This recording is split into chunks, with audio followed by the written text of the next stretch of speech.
in your humility, your embrace of simplicity, in the gentleness of your words, and the generosity of your spirit. We see a living example of Jesus' teachings. A leader whose moral authority comes not just through words, but also through deeds.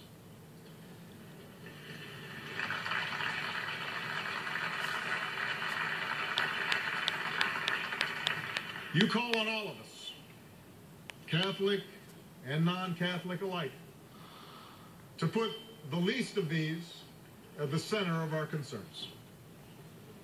You remind us that in the eyes of God, our measure as individuals and our measure as a society is not determined by wealth or power or station or celebrity, but by how well we hew to Scripture's call to lift up the poor and the marginalized.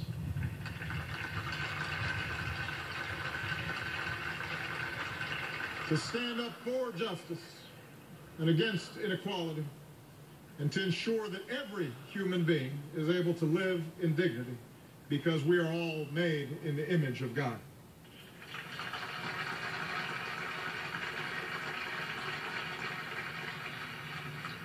You remind us that the Lord's most powerful message is mercy. And that means welcoming the stranger with empathy and a truly open heart. From the refugee who flees war-torn lands to the immigrant who leaves home in search of a better life.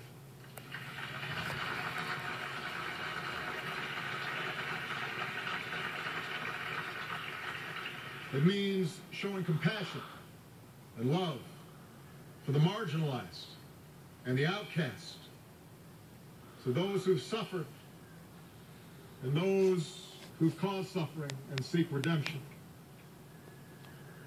You remind us of the costs of war, particularly on the powerless and defenseless, and urge us toward the imperative of peace.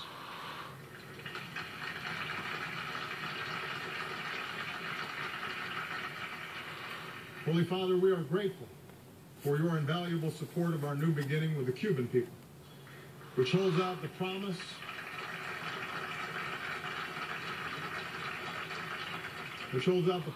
of better relations between our countries, greater cooperation across our hemisphere, and a better life for the Cuban people. We thank you for your passionate voice against the deadly conflicts that ravage the lives of so many men, women, and children, and your call for nations to resist the sirens of war and resolve disputes through diplomacy. You remind us that people are only free when they can practice their faith freely.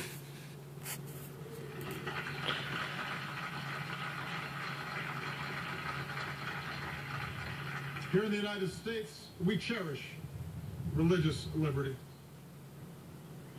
It was the basis for so much of what brought us together. And here in the United States, we cherish our religious liberty, but around the world at this very moment, children of God, including Christians, are targeted and even killed because of their faith. Believers are prevented from gathering at their places of worship. The faithful are imprisoned, and churches are destroyed. So we stand with you in defense of religious freedom and interfaith dialogue, knowing that people everywhere must be able to live out their faith free from fear and free from intimidation.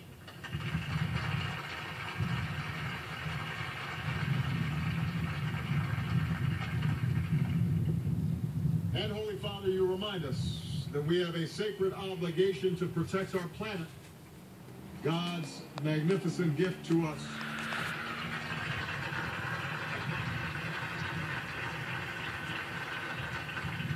We support your call to all world leaders to support the communities most vulnerable to changing climate and to come together to preserve our precious world for future generations.